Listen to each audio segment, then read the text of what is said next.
talking about the Titans here. The Titans. Swing and a drive, left field. It's gone. It is gone. It is bedlam at the bank. The Philadelphia Phillies are 2008 World Champions of Baseball.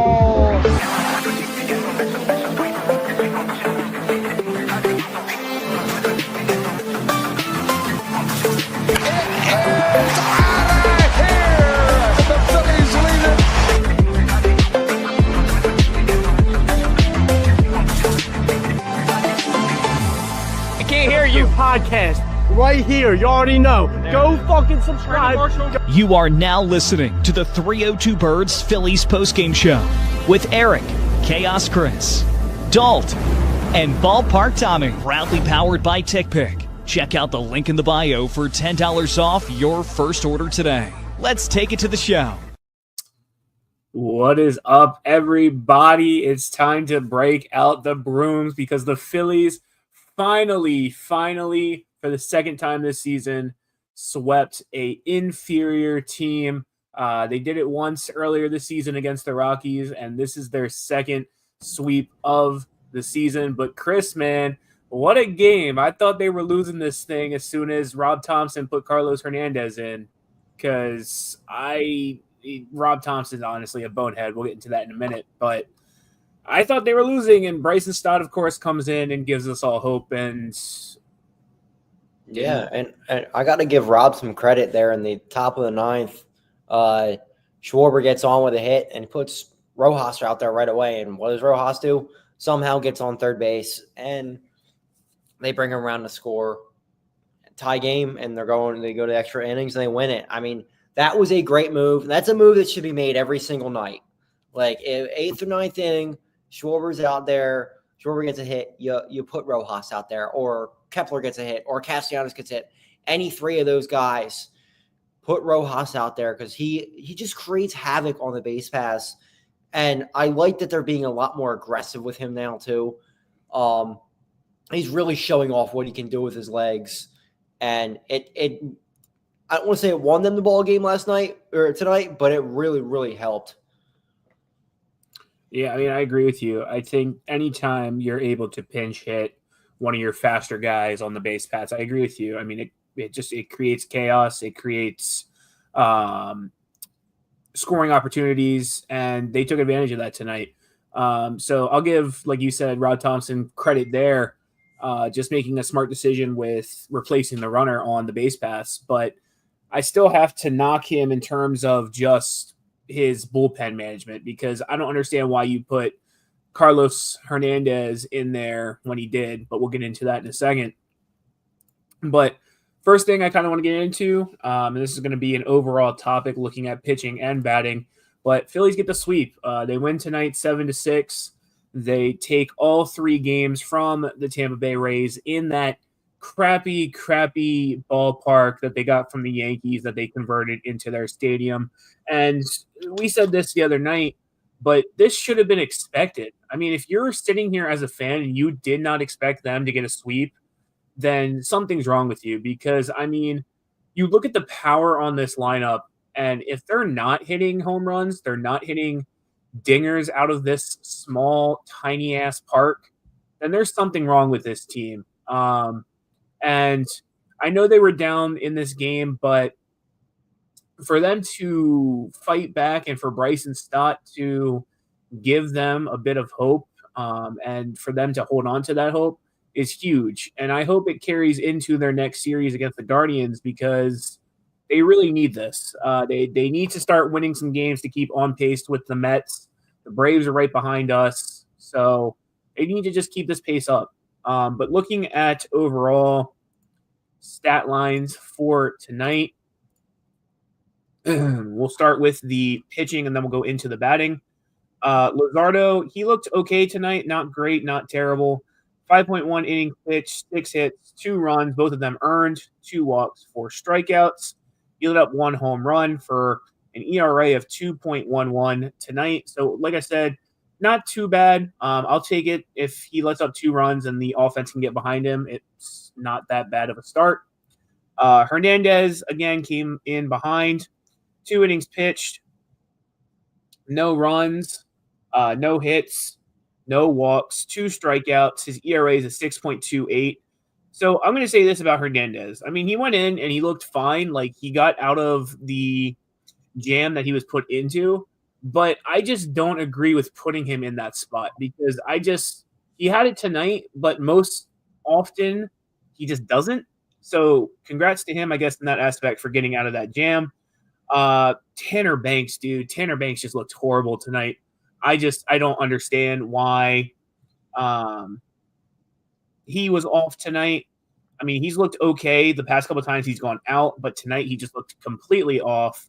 Didn't have any command, didn't have any control over his pitches. 1 inning pitched. He let up 3 hits, 3 runs, 3 earned, no walks, 1 strikeout. He let up a 3-run bomb. The game went from a 2-1 game, very obtainable, to a 5-1 game. So, I mean, overall, just didn't have it. Romano, he looked great tonight. 1 inning pitched, 2 hits, no runs. No earned runs, no walks, 1 strikeout. His ERA is still high, but slowly deflating. Alvarado, he got a little bit shaky there. 1 inning pitched, 1 hit. No runs, no earned runs. 1 strikeout. His ERA is a 3. He was a little bit shaky, but they got out of it. I believe the 9th inning was that strikeout throwout. So he got out of it. So congrats to him. And then Strom gets the save. 1 inning pitch, 2 hits, 1 run. Again, a little bit shaky, but got out of it. 2 strikeouts, 2.87 ERA. Overall, I mean, pitching wasn't terrible, but wasn't great tonight. I would like to see some things improve, and I would like to see Rob Thomson actually make smart decisions when it comes to this bullpen. But Chris, I mean, what did you think overall? I mean, I thought it was fine. I'd like to see Luzardo go more than 5 1/3 innings. I just think you need 6 out of him. Now, I mean, it's an exception to the rule, basically, the start. But I think you need him going 6. And I can't see Tanner Banks out there anymore. I'm tired of these guys like Hernandez and Banks. Like, they're not major league relievers. They have guys in the minors that are tearing it up. Abel's pitching really well down there. You got a few guys. McGarry's pitching really well. Move these guys to the bullpen, bring them up. Or, move Ranger Suarez to the bullpen, bring one of these guys up as a starter. As Kevin's saying down here, do we bring Painter up? Honestly, I think I'm letting Painter develop that arm strength for a while. Like, if he's going to be on a innings limit this year or a pitch count or anything like that, I'm not bringing him up unless you absolutely have to. I'd rather see him 110% to start out the year next year.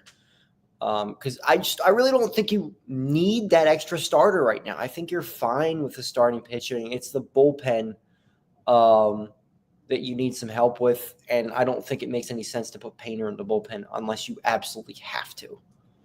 Well, let me ask you this, and I'm kind of curious to your take. What would you think if they did one of these two scenarios? Either A, they put Painter in the bullpen and they had him pitch, the long man towards the end of a game. I don't know. Let's say Walker comes in, or not Walker, Ranger comes in and is only able to pitch 4 innings. They have Painter go the rest. Or they do, I feel like they did this last year with Tyler when they had him. You have Painter come in for an inning or 2 to start the game, and then you just pull him out. I'd rather use a guy like McGarry or Abel for that, honestly. I think Painter is that guy. Painter is going to be a stud starting pitcher for a long time. I think if you want to dick around with anybody, you dick around with a guy like Painter or not Painter, Abel or McGarry or one of these other starters they have down there. Gene Cabrera looked really good tonight in Reading. So somebody like that I would rather use, and just leave Painter alone. Just let Painter figure it out. Because, he's still, 22, 23? He's got some time here. And, he is a legit starting pitcher. Like, you see everything Paul Skeens does. I'm not saying he's as good as Paul Skeens, but he's that same type level pitcher that just let him pitch, right? So we'll see what happens with that. But you also don't want him re-injuring that arm either. So don't rush it too much is what I'm trying to say. Right. I completely agree with you. But on the flip side, looking at the batting breakdown, again, I didn't think it was too terrible tonight. I do have a couple things to say, but looking at the breakdown, Stott 2 for 4, 3 RBI. He was just on fire, and I guess that kind of leads us into our next topic of him just being so hot. Hit a 3-run bomb, kept them in the game, just hit that bomb at the absolute perfect time. Again, just sparking a rally, sparked some hope in this lineup, and I still think that you keep him in that top spot. I know you had sent me something. I don't know if you want to pull it up and talk about it, but you had sent me a tweet about his stat in the leadoff spot. Yeah, I think he's batting when he's 1-2 in the count. He's batting like 340 something, which is insane when you're down in the count like that to be hitting that high. Let me see if I could look at it real quick. So yeah, go ahead. He's put a ball in play 26 times when he's in a 1-2 count. That's incredible. When you see other guys on this team, like Harper, who we're going to talk about in a little bit, I think, he's just been incredible lately, and he's really turned into that, that prospect that I thought he was going to be after seeing him in Reading. He's playing really, really well, putting the ball in play, playing extremely well on defense, and he's just got that clutch factor to him. He's always had that clutch factor, but it's really starting to be a lot more consistent of a player. And I think he's very clearly a top 10 second baseman, if not top 7, top 5. He's been really good this year. I'm excited to see where else he goes. Like, I think he's not done. I think he's still progressing, which is exciting for me to watch. I still think, honestly, he's in the running this year, in my opinion, for a Gold Glove. He has a lot of really great defensive plays that save some runs, but both offensively and defensively, I think that you keep him in that leadoff spot for offense. You keep him at second base. I know people have said to move him to shortstop, but leave him at second base. He's fine there. He's playing a great amount of just absolutely incredible plays. So looking at the rest of the batting lineup, Turner, 2 for 5, 1 RBI. Harper, he had 1 RBI, but it was on a sac fly. I don't know if I count that. We have a whole different segment we're going to talk about Harper, but 0 for 4, 1 strikeout. Schwarber kept the streak alive right at the last right at the last second, right at the last inning. So he is alive. I think he's at 43, I think. 44, something like that. Yeah. 1 for 4. Rojas 0 for 1. He did have 1 run though. He laid down a bunt, so I'll take it. Castellanos 0 for 3, 1 walk, 1 strikeout. Weston Wilson came in to pinch run, doesn't really count. Kepler 0 for 3, 1 RBI, 1 walk. Real Muto, again, just absolutely terrible. 1 for 3, 1 walk, 1 strikeout. He grounds into double plays at the wrong time. Like, made that comment a few weeks ago in the locker room saying, that's our biggest problem is grounding into these double plays, but yet he's always the one that does it. Always. So I've said this a couple of times this season. If he gets extended, it's not for his offense. It's not going to be for his offense. It'll be for his defense. I don't think he's going to get the paycheck that he wants if he does extend, but it's not going to be for his offense. Bohm, 1 for 4, accounted for 1 run. Sosa, 0 for 0. He came into pinch run, but he did account for 1 run. Marsh, he looked okay tonight, 2 for 4 with 1 RBI. 1 strikeout. Overall, pretty decent game. But the one guy that I think that we need to talk about and we need to really discuss is Bryce Harper. You want to start us off with this? Yeah, he's just been absolutely terrible. Just any time there's a runner on base, he's trying to hit a ball 600 feet. And we know Bryce can do that. It's just, why is he forcing the issue so much? He just is playing way too much hero ball when he doesn't need to. It just doesn't look like a good hitter at all right now. I don't know if he's hurt or what's going on, but I've seen this before. When he's hurt, he seems to try to force the issue way too much. And it's bad to watch right now. I mean, there was a guy on second base, 2 outs. First pitch he swings at, it was low in the dirt. Phillies were down by a run. He swings at that pitch, and then the second one, another low pitch, he pounds it into the ground to the right side, and inning over.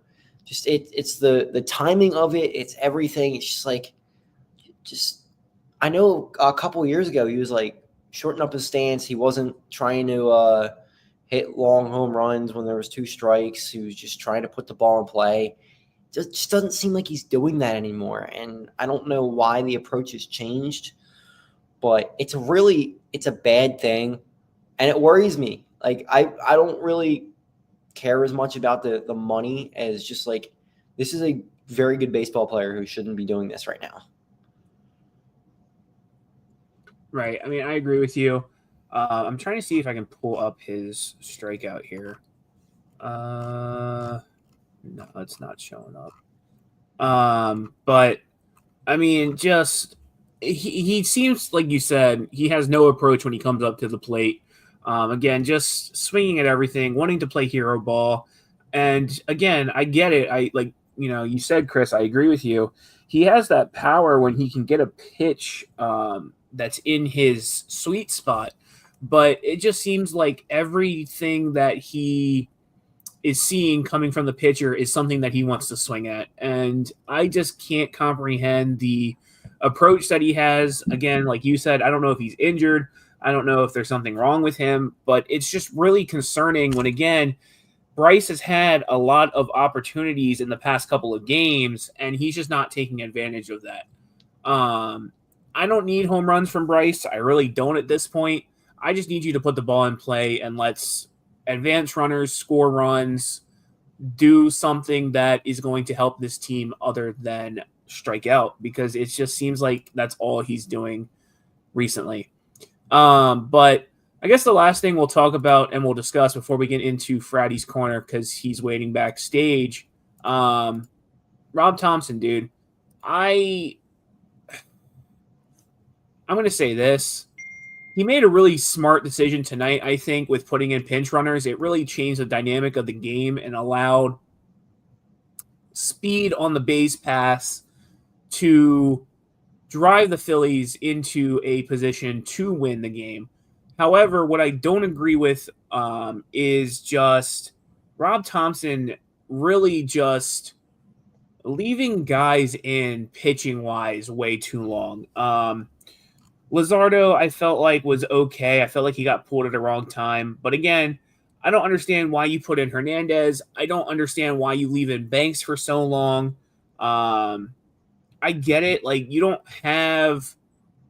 really have a bullpen like you did last year where you can put a guy in and we're not going to complain because we know that the bullpen was, for the most part of the season, lights out. They were great. They could go in. You could put really anybody in at any certain time in a game, and they would get you the outs. I'm watching this season this year with this bullpen, and it's just I don't know what's going to happen when you put a guy in a certain spot. You could put Romano in the 7th inning, and he's a closer. He's lights out. He's getting you those outs. Then you go and put him in the 9th inning, and he's blowing it. He's shitting the bed.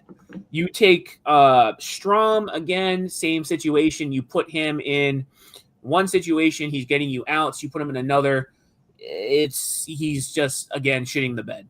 Compared to last year, you put these guys anywhere in the game, and they're guaranteed to get you the outs.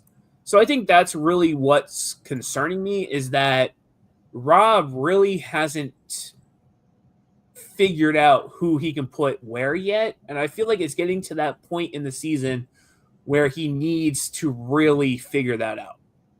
Well, and some of this isn't Rob's fault when you put guys out there and they just don't perform ever. I can't necessarily blame this all on Rob. Like, Kerkering was lights out last year. You don't know what the hell you're going to get this year. Like, you throw some of these guys and they just completely shit the bed.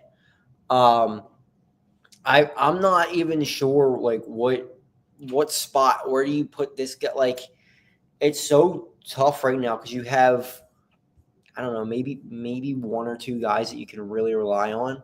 Like Alvarado is pretty solid out there. You can pretty much rely on him most nights. Even though there's been a few duds from him too. And Strom is about the same way. But I just feel like there's not that solid guy. Like last year, you could go to Hoffman at any moment and you knew, okay, you're getting out of this. It doesn't really have that right now. You can't just say, okay, here's the ball. Go pitch. Because you just don't know. Now, I do think he's got to have a shorter leash on some of these guys. Like Tanner Banks can't be giving up that 3-run home run there. But I can't blame Rob as much for this one. It's more the leaving the guys out there is my problem. Yeah, I mean, I agree with you. Sorry, I'm texting in our Phillies chat. But, yeah, I mean, I agree with you. I just, again, Rob Thomson makes smart decisions when he wants to. Other times, really most of the time, it's just bonehead decisions. But to kind of close out our show, last thing we're going to do, and like I said, he's backstage, so I'm about to bring him on. But we're about to get into some Fratty's Corner. So sit back, grab a slice of pizza, and let's roll that Italian intro. Yo, Fratty, give him the business. Only in South Philly. Only at Fratty's Corner. It's Fratty's Corner. What's up, guys?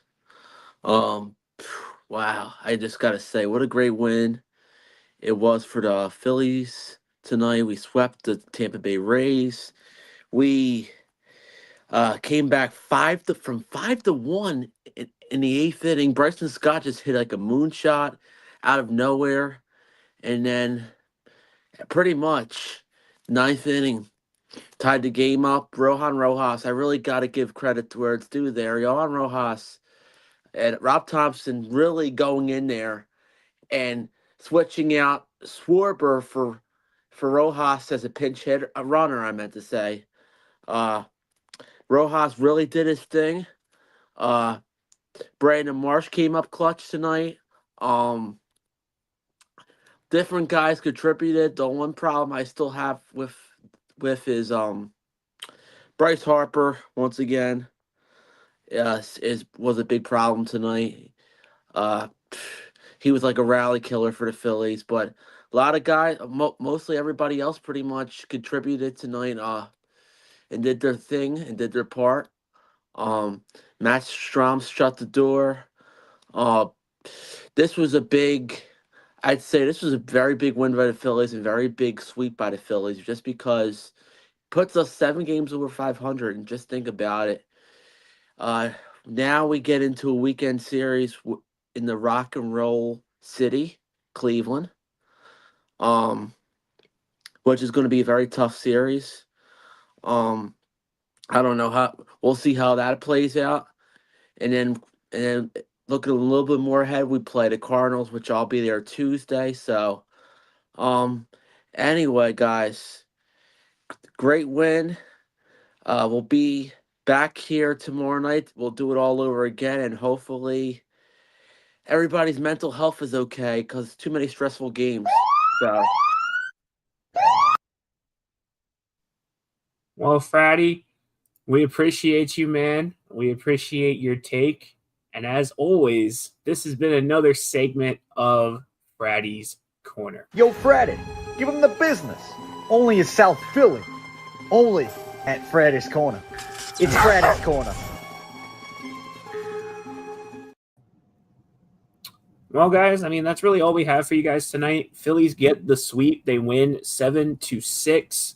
So overall, great win. Make sure that you check out the 302 Birds Instagram and TikTok. I think Dalt's about to post some sweeping videos that he has saved up for a while. So definitely make sure you tune into that and check that out. But again, overall, great win. Looking at the start time for tomorrow, it is going to be, let's see here. It's going to be a 7:10 start tomorrow. They are playing the Guardians at Progressive Field. It's a couple of late starts again going into this weekend. Tomorrow 7:10, Saturday is 6:10, and then Sunday is a Sunday night baseball game, national broadcast on ESPN. Yay. Love it. Love national broadcasts. I'm going to shoot myself. If you can't tell how much we hate national broadcast, now's your time to figure it out. Ruben. But hey, I mean, we're not listening to Ruben, so but yeah, I mean, tomorrow night and Saturday night is with Kruk and I guess Ruben, I want to say. Maybe Kruk, I'm not sure. I know it's Tom for sure, but I don't know.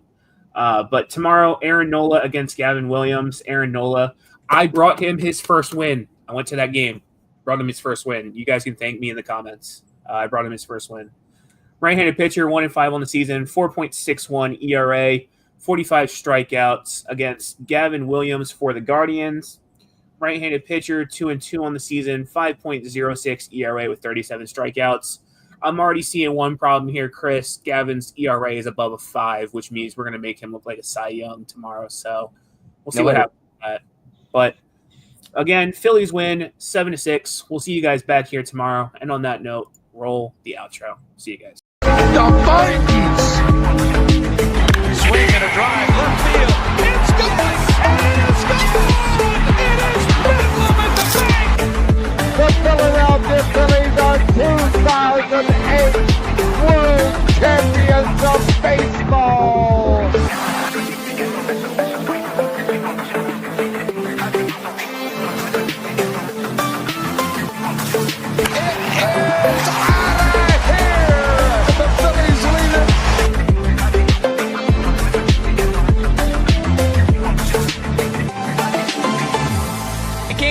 Podcast right here. You already know. Go fucking subscribe. You are now listening to the 302 Birds Phillies postgame show with Eric, Chaos Chris, Dalt, and Ballpark Tommy. Proudly powered by TickPick. Check out the link in the bio for $10 off your first order today. Let's take it to the show.